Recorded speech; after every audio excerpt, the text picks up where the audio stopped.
कहते हैं जब किसी देश में कोई बड़ा बदलाव करना हो तो सबसे पहले उसकी शिक्षा नीति को बदलना चाहिए और देश में इसकी शुरुआत हो गई है। शिक्षा का उद्देश्य सिर्फ डिग्री लेने से नहीं है, बल्कि विद्यार्थियों को वर्तमान और भावी चुनौतियों के लिए काबिल बनाना है। नई शिक्षा नीति कई उपक्रमों के साथ रखी गई है जो वास्तव में वर्तमान समय की जरूरत है। नई शिक्षा नीति का संबंध अध्ययन पाठ्यक्रम के साथ कौशल विकास पर ध्यान देना है। किसी भी चीज के सपने देखने से वह काम नहीं होगा, बल्कि उचित योजना और उसके अनुसार काम करने से ही उद्देश्य की प्राप्ति होगी और राष्ट्र प्रगति की ओर अग्रसर होगा। इन्हीं सभी बातों को ध्यान में रखकर 34 साल के बाद देश में ऐसी शिक्षा नीति बनाई गई जो नौनिहालों में भारतीयता और राष्ट्रभाषा पर गर्व करने के साथ साथ देश को परम वैभव परम संपन्न बनाने में महत्वपूर्ण भूमिका निभाएगा। यह शिक्षा नीति इसलिए भी खास है क्योंकि इसमें कम से कम 2 लाख भारतीयों के सुझावों को शामिल किया गया है। ये लोग सभी वर्गों से सम्मिलित थे और 31 मई 2019 को के कस्तूरीरंगन की अध्यक्षता में शिक्षा के इस मसौदे को पेश किया गया। तो चलिए जानते हैं कि इस शिक्षा नीति में कौन-कौन से मुख्य बिंदुओं पर चर्चा की गई है। सबसे पहले 10+2 को हटा दिया गया, 5+3+3+4 का कॉन्सेप्ट रखा गया। अब ये 5+3+3+4 क्या है? देखिए, पहले 5 साल जिसमें बच्चे को बुनियादी शिक्षा सिखाई जाएगी, जिसमें बच्चा स्कूल में आना, समाज में बैठना, समाज में रहना सीखेगा। इस स्टेज में बच्चा सारी की सारी शिक्षा एक प्ले वे तरीके से सीखेगा, जिसमें बहुत सारी एक्टिविटीज होंगी जो बच्चों को पसंद भी आएंगी। इसके बाद के 3 साल बच्चों में बेसिक मैथ्स और इंग्लिश एज अ सब्जेक्ट की नॉलेज क्रिएट होगी, यानी कि अब बच्चा थोड़ा सा पढ़ाई की तरफ अग्रसर होगा। फिर बात आती है अगले 3 वर्षों की। अगले 3 वर्ष यानी कि 6 to 8th क्लास में सबसे अच्छी बात यह है कि बच्चा अब यहाँ पर वोकेशनल कोर्स सीखेगा, कोडिंग सीखेगा, इसके अलावा रोबोटिक्स और आर्टिफिशियल इंटेलिजेंस भी सीखेगा, ताकि लाइफ में कभी भी उसे इस चीज की जरूरत पड़े या इसे एज अ करियर बनाना पड़े तो उसके लिए यूजफुल रहे। इसके बाद बात आती है मोस्ट इम्पॉर्टेंट सेकेंडरी एजुकेशन की, जो 4 साल की होगी, जिसमें बालक कक्षा 9 से ही अपने मन पसंदीदा सब्जेक्ट को चूज कर सकेगा। अगर वो साइंस के साथ आर्ट पढ़ना चाहता है एज अ सब्जेक्ट तो वो भी पढ़ सकता है, या कॉमर्स के साथ उसको पॉलिटिकल साइंस पढ़नी है तो वो भी ले सकता है। आइए देखते हैं कि हमारे विद्यालय ने नई शिक्षा नीति के किन पहलुओं पर काम करना शुरू कर दिया है और आने वाले कुछ सालों में हम और कौन-कौन से पहलुओं को इसमें शामिल करेंगे। खेल हम सभी के जीवन का सबसे महत्वपूर्ण हिस्सा होता है और जहां बात विद्यालय में खेलों की आए तो ये और भी महत्वपूर्ण हो जाता है। चलिए जानते हैं कि विद्यालय की गेम्स टीचर का इस चीज के बारे में क्या कहना है और किस तरह से वो एनईपी को साथ लेकर चल रही हैं। जैसे कि हम विद्यालय में हॉकी, फुटबॉल, कराटे, जूडो, इन सब की बेसिक स्किल सिखाते हैं बच्चों को, ताकि वो आगे जा कर के और अच्छा उसमें कैरियर बना सके। हमारे स्कूल में जिम भी आ गया अब, तो जिम की एक्सरसाइज से जिम के इंस्ट्रक्टर्स बन सकते हैं वो।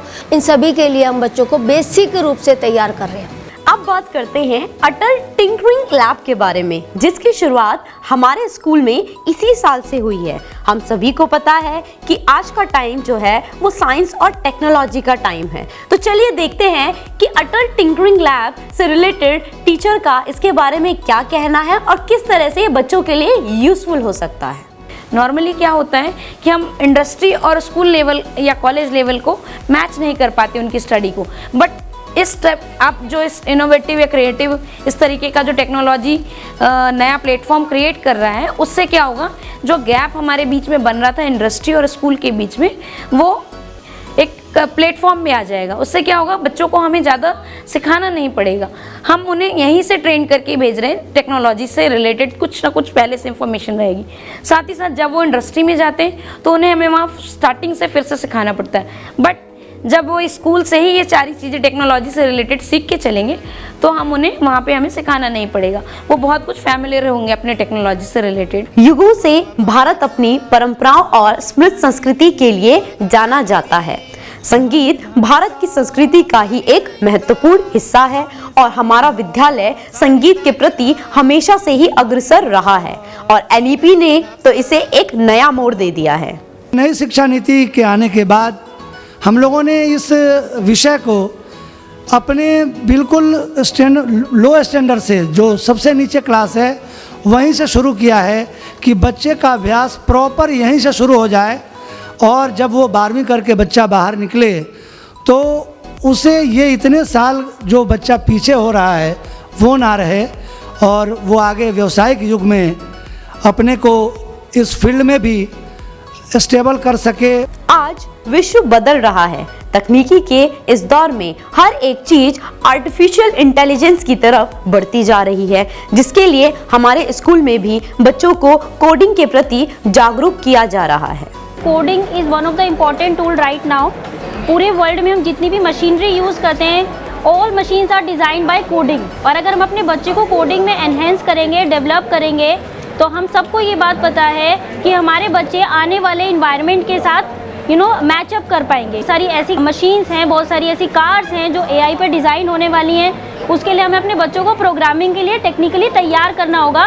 तो हमने वही सब स्टार्ट किया है अपने बच्चों के लिए। ये हमारे छोटे छोटे बच्चे हैं 6th 7th क्लास के, जिनको हम स्टार्टिंग से ही कोडिंग में डेवलप करने की कोशिश कर रहे हैं। इसके अलावा डिजिटल लर्निंग जो बहुत इम्पॉर्टेंट भूमिका निभाता है आज के टाइम पे के तहत हमारे स्कूल में बच्चों को graphic animation, video editing, basic script writing और camera controlling, YouTube video, captions, Facebook video uploading, ये सब भी सिखाया जा रहा है। हमारा school activity based learning school भी है, जिसमें हम बच्चों का विशेष ध्यान रखते हैं और उन्हें रोल प्ले के माध्यम से, मॉडल्स के माध्यम से, प्रेजेंटेशन के माध्यम से लर्निंग करना सिखाते हैं, ताकि वो आगे कहीं भी जाए, किसी भी पटल पर जाए, उसमें हमेशा ही वो कॉन्फिडेंट फील करें। ये तो रही बच्चों की बात। अब बात करते हैं कि भाई इतनी बड़ी शिक्षा नीति आई, परिवर्तन आया, तो परिवर्तन करता तो शिक्षक ही हुआ। उसके लिए हमारे स्कूल द्वारा क्या क्या काम किए जा रहे हैं। सबसे पहले हर महीने हमारे स्कूल में गेस्ट स्पीकर्स आते हैं जो हमें शिक्षा के ऊपर हमारा मार्गदर्शन करते हैं। इसके अलावा हमारी फिजिकल टीचर द्वारा टीचर्स का फिटनेस प्रोग्राम समय समय पर चलाया जाता है। हर एक शनिवार को किसी न किसी टीचर द्वारा एनईपी के किसी भी एक मुख्य बिंदु पर प्रेजेंटेशन दी जाती है, जिसकी वजह से सारे के सारे teacher time to time update रहते हैं। और टीचर्स को विद्यालय में बच्चों के साथ साथ टीचर्स को भी कोडिंग भी सिखाई जा रही है और आर्टिफिशियल इंटेलिजेंस भी सिखाया जा रहा है, ताकि उनमें भी बदलाव आए। तो चलिए जानते हैं कि स्कूल के प्रधानाचार्य जी का एनईपी के बारे में क्या कहना है। 34 साल के बाद भारत सरकार ने एक शिक्षा नीति दी है जो कॉम्पिटेंसी की बात करती है, जो रोट लर्निंग से रूट लर्निंग की बात करती है, शिक्षा में भारत कैसे आए इसकी चिंता करती है, स्किल्स एजुकेशन की बात करती है। और अपने विद्यालय की बात करें तो हम इसको बहुत गंभीरता से लेके चल रहे हैं और इसके लिए हम ट्रेनिंग सेशंस ले रहे हैं। हमारी विद्यावार्ती बार बार हमें ट्रेनिंग्स दे रही है इसके लिए, और हम हर स्टेप को अपने यहाँ लागू करने का प्रयास कर रहे हैं। यह मेरी एक छोटी सी कोशिश थी डॉक्यूमेंट्री के माध्यम से एनईपी के कुछ विशेष पहलुओं को आप तक पहुंचाना और हमारा विद्यालय किस तरह से इसे लेकर कार्य कर रहा है। आशा करती हूँ आप सभी को ये डॉक्यूमेंट्री पसंद आई होगी। धन्यवाद।